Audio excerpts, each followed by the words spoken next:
Պարոն Ռուբինյան, եթե ամեն ինչն այսքան օրինաչափ է, հետաքրքիր է ինչու եք հանրությանը սուտ տեղեկություններ հաղորդում։ Հիշեցման կարգով ասեմ ձեզ, որ դուք Թուրքիայում եղել եք ոչ թե 2016-17-ին, այլ 2017-ի նոյեմբերից մինչև 2018-ի ապրիլը, լինելով քաղաքացիական պայմանագիր կուսակցության առնվազն անդամ։ Հետո Ստամբուլից ուղիղ հայտնվել եք Թավշյա հեղափոխության գործընթացում։ Իդեպ մայիսին էլ ստանձնելով արտաքին գործերի նախարարի տեղակալի պաշտոնը։ Ու հենց այստեղ էլ առաջանում է գլխավոր հարցը,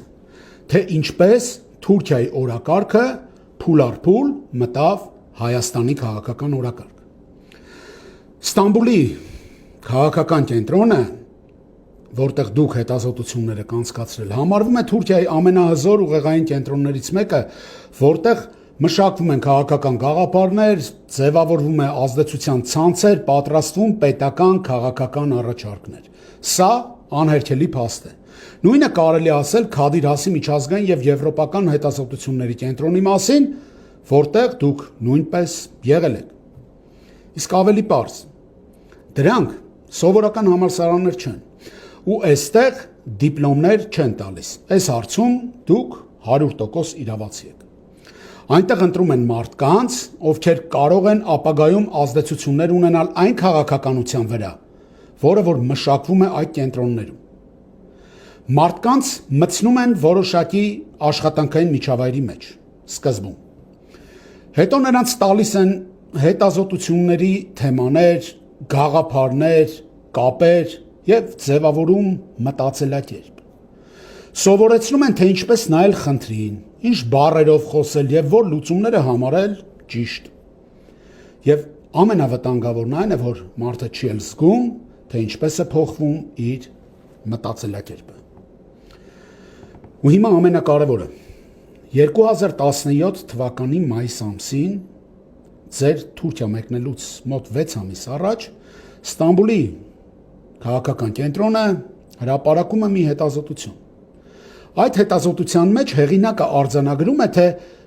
Հայաստան-Թուրքիա հարաբերությունների կարգավորման համատեքստում տարիներ շարունակ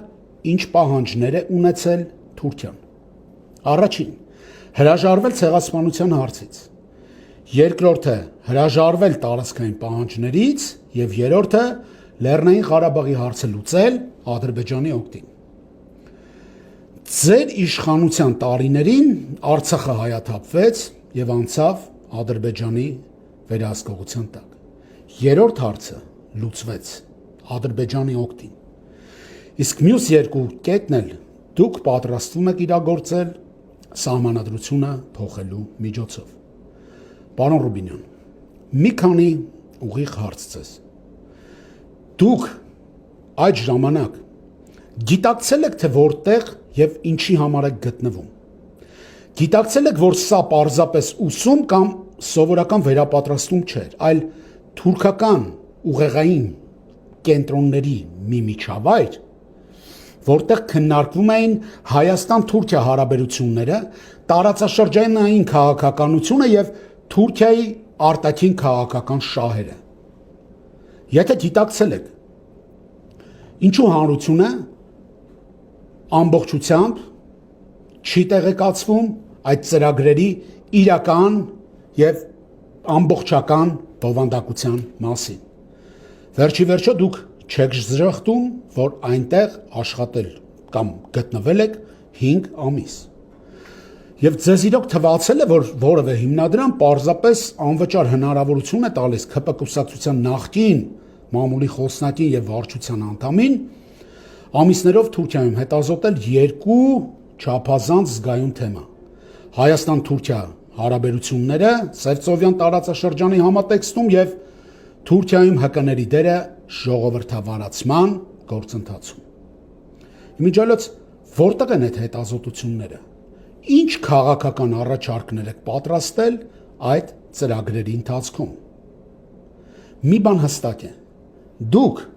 չեք կարող գտնվել Թուրքիայում եւ ոչինչ չանել։ Այսքան զուգադիպություն մի քիչ տարօրինակ ու շատ չի։